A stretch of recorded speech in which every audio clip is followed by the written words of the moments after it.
নমস্কার, কেমন আছেন আপনারা সবাই?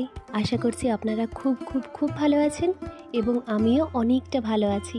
আমি নিকিতাস ক্রনিকলসের চতুর্থ ব্লগে আপনাদের সবাইকে স্বাগত জানাই। আজ শুক্রবার, ঘড়িতে বাজে এখন সকাল 9টা। গতকাল রাত্রে সেই 10টা থেকে বৃষ্টি শুরু হয়েছে, এখনও বন্ধ হয়নি। ভাবতে পারছেন, যারা দৈনন্দিন জীবনে জিনিসপত্র আনা নেওয়া করে, কাজ করেন, তাদের কত কষ্ট। আজকে সকালবেলা এত বৃষ্টি দেখে আমি মেয়েকে স্কুলেই পাঠাইনি। আসানসোলের বহু জায়গায় বন্যা দেখা দিয়েছে। আসানসোলের ইঞ্জিনিয়ারিং কলেজে, সেখানেও পুরো কোমর পর্যন্ত জল।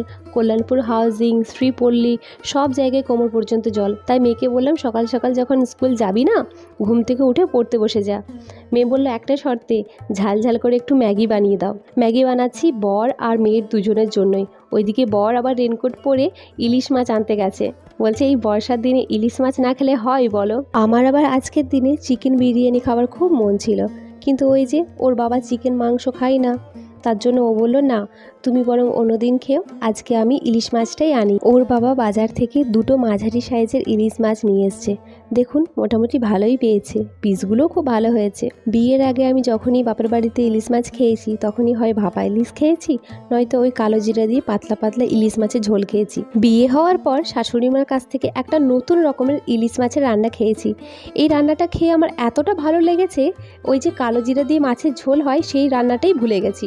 এটা সাধারণত সবজি দিয়ে রান্না হয়। ঝিঙে লাগে, ক্যাপসিকাম, টমেটো, আলু আর পেঁয়াজ লাগে। পেঁয়াজটা একটু মাঝারি সাইজের লম্বা লম্বা করে কাটতে হবে। যদি একটু মোটা কেটেও ফেলেন, অসুবিধা নেই। আর বাটা মশলা লাগবে একটা পেঁয়াজ, একটু বেশি লাগবে রসুন, আদা, শুকনো লঙ্কা, কাঁচা লঙ্কা, সর্ষে আর পোস্ত। আর লাগবে 2 চামচের মতো জিরা ধনে গুঁড়োর মিশ্রণ। এখানে আমি ধনের পরিমাণ একটু বেশি দিয়েছি আর জিরের পরিমাণটা একটু কম দিয়েছি। এবার আসি পেঁয়াজের কথায়। পেঁয়াজটাকে আমি নুন, হলুদ এবং একটু সর্ষের তেল দিয়ে কিছুক্ষণ মাখিয়ে রাখবো। আর অপর দিকে ওই যে বাটা মশলাটা বেটে রেখেছিলাম, সেই বাটা মশলাটাকে আমি 2 ভাগে ভাগ করব। অর্ধেকটা বাটা মশলা এই যে দেখতেই পাচ্ছ তোমরা, ইলিশ মাছটাতে ভালো করে মাখিয়ে নেব। এই সাথেই আমি নুন, হলুদ এবং একটু সর্ষের তেল দিয়ে দেবো।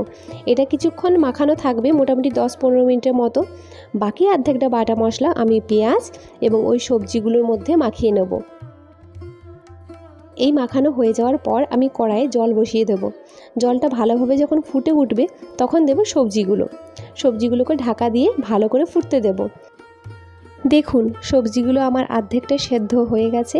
এই সময় আমি মাছ এবং 3টে তেজপাতা দিলাম। থালার মধ্যে যে সমস্ত মশলাগুলো লেগেছিল সেটাও দিলাম। সব শেষে নামানোর সময় আপনি একটু কাশ্মীরি লঙ্কা গুঁড়ো, মিট মশলা এবং সামান্য গরম মশলা ছড়াতে পারেন। লাস্টে একটু কাঁচা সর্ষের তেলও আপনারা দিতে পারেন, কারণ সর্ষের তেলের কাঁচা গন্ধটা আমার খুব ভালো লাগে, তাই আমি দিই। একবার ট্রাই করে দেখবেন, এটা একদম পুরানো দিনের হারিয়ে যাওয়া রান্না। চলুন, এদিকে যতক্ষণে মাছটা ফুটুক। রান্নার গ্যাসের পাশে একটা তাক আছে, সে তাকের মধ্যে যে কন্টেনারগুলো থাকে, সেগুলো দেখছি কদিন ধরে খুব তেল ছিটে হয়েছে। ওগুলো ভালো করে পরিষ্কার করে নিই। আমি এই কলিনের বোতলের মধ্যে যে লিকুইডটা বানিয়েছি, সেটা সম্পূর্ণ নিজে বানিয়েছি। ওটার মধ্যে দিয়েছি আমি 1 কাপ ভিনিগার, বাকিটা পুরো জল, আর দিয়েছি 2 টেবিল চামচের মতো ভিম লিকুইড। এটা দিয়ে কখন আপনারা ক্লিন করে দেখবেন, সমস্ত তেল চিটচিটে আঠা যত আছে সমস্ত উঠে যায়, ভালো পরিষ্কারও হয়। কিন্তু 2 দিন আগে তানিস্ক গেছিলাম, সেখানে কিছু কেনাকাটা করেছিলাম, তাই ওরা আমাদেরকে একটা গিফট দিয়েছিল। আমরা ছোট হই অথবা বড়, গিফট পেতে কার না ভালো লাগে বলুন তো? আমারও ঠিকই এমনই আনন্দ হচ্ছিল। যতক্ষণ না বাড়ি পৌঁছায়, গিফট তো খুলতে পারছি না, তাই তাড়াতাড়ি বাড়িতে এসে গিফটটা খুলি। ভাবলাম আপনাদের সাথে ভিডিও করে রাখি, পরে হয়তো শেয়ার করব। কিন্তু ওই যে কথায় আছে না, পরে করলে সেই পরেটার কোনো দিনই আসে না। 2 দিন থেকে ভুলেই গেছিলাম। বলুন তো কেমন হয়েছে গিফটটা, আর বাড়িতে কোথায় রাখলে এটা ভালো লাগবে সেটাও জানাবেন।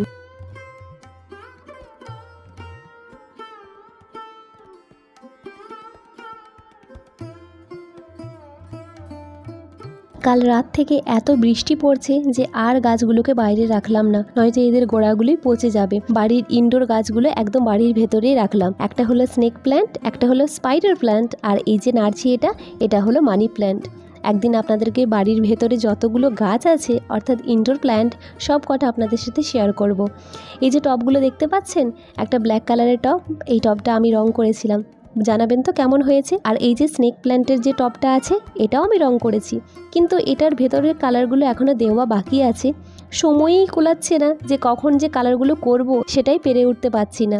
এখন বাজে বিকাল 5টা আর এখনও সমানই বৃষ্টি হয়েই যাচ্ছে। ভেবেছিলাম একটু মায়ের কাছে যাব, কিন্তু না, তার উপায় নেই। যা বৃষ্টি, আর বেরোবো না ভাবছি। মা বাবার জন্য মন না কেমন করে, ওনাদেরও তো বয়স হয়েছে। ভাবি যদি একটু যেতে পারতাম। থাক, অন্য দিন যাব। আজকের মতো ব্লগটা এখানেই শেষ করছি। আশা করছি আপনারা ভালো থাকবেন, সুস্থ থাকবেন এবং সবাইকে ভালো রাখবেন।